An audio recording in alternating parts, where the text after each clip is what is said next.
Bonjour, alors c'est un endroit pas mal qu'on voit à la télé le 14 juillet.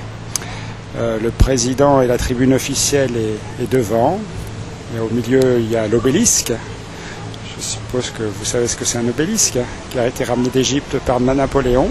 Une très grande place avec des hôtels et l'Assemblée nationale de part et d'autre. Alors, elle fait un petit peu plus de 300 mètres de hauteur. C'est le symbole de Paris, surtout pour les touristes. Elle a été construite par un architecte qui s'appelle...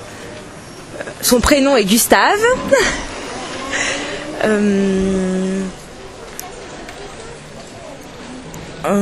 Qu'est-ce que je pourrais dire? Elle se trouve vers la place du Trocadéro. À son sommet, on a une vue sur tout Paris. C'est une grande tour avec environ 260 étages. On peut y monter par un ascenseur.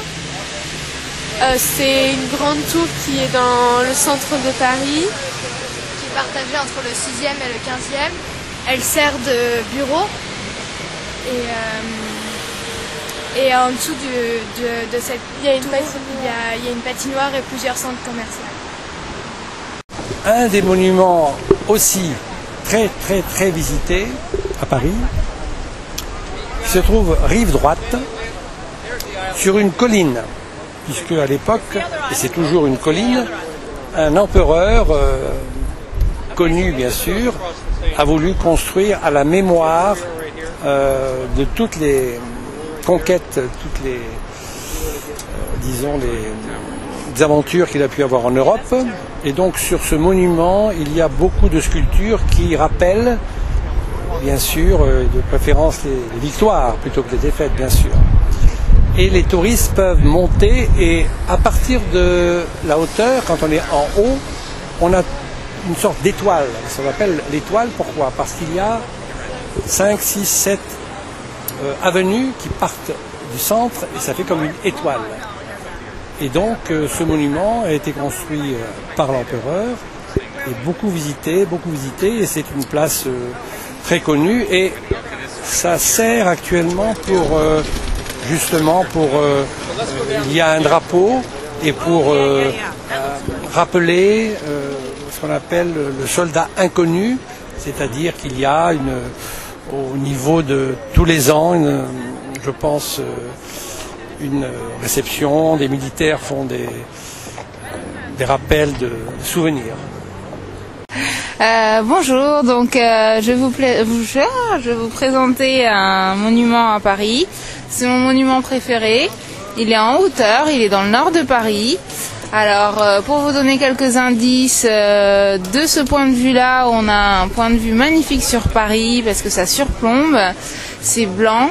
Ça date, je crois, du tout début du XXe siècle. Et personnellement, ça me rappelle l'architecture russe. Donc, est-ce que vous allez trouver? Et c'est de la même couleur que celle du cheval blanc d'Henri IV. Alors c'est un grand magasin très ancien sur au moins 5 niveaux.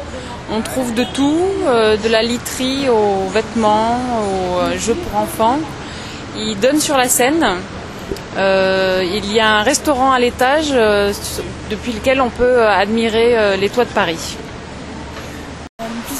Plusieurs rois de France ils ont habité. C'est un grand château qui n'est pas dans le centre de Paris. Il est composé d'un grand jardin. Marie-Antoinette y a vécu. Le roi Soleil aussi. Et voilà. Alors, bâtiment est un carré avec un gros trou à l'intérieur, avec un ascenseur qui monte dans ce trou. Il est blanc, en vert, je crois. Il est dans un quartier business, à l'extérieur un petit peu de Paris. Dans le nord de Paris. Donc un des plus connus et des plus visités, très ancien, disons, et aujourd'hui rénové, en particulier avec une pyramide qui a été très critiquée et puis ensuite très bien acceptée, avec des collections de peintures vraiment très riches, très variées. Une église très ancienne, très ancienne, une des plus anciennes de Paris, qui se trouve près de la Seine, qui a été modifiée plusieurs fois, surtout le parvis devant. Quand c'était au début, il y avait beaucoup de maisons devant, et maintenant il y a une place libre, alors que au Moyen-Âge, il y avait des petites maisons, des petites échoppes, des petits magasins, des petites boutiques. Mais tout ça, ça a été rasé à un moment donné. Et maintenant, c'est tout à fait libre. Donc cette église, la façade a été malheureusement abîmée à la Révolution. Ils ont malheureusement cassé tous les sculptures. Et donc ça a été refait. Mais les sculptures ne sont pas d'origine, c'est des refaits. C'est pas, malheureusement, ça a été changé, quoi. Mais bon, ça reste quand même un des monuments les plus caractéristiques de Paris.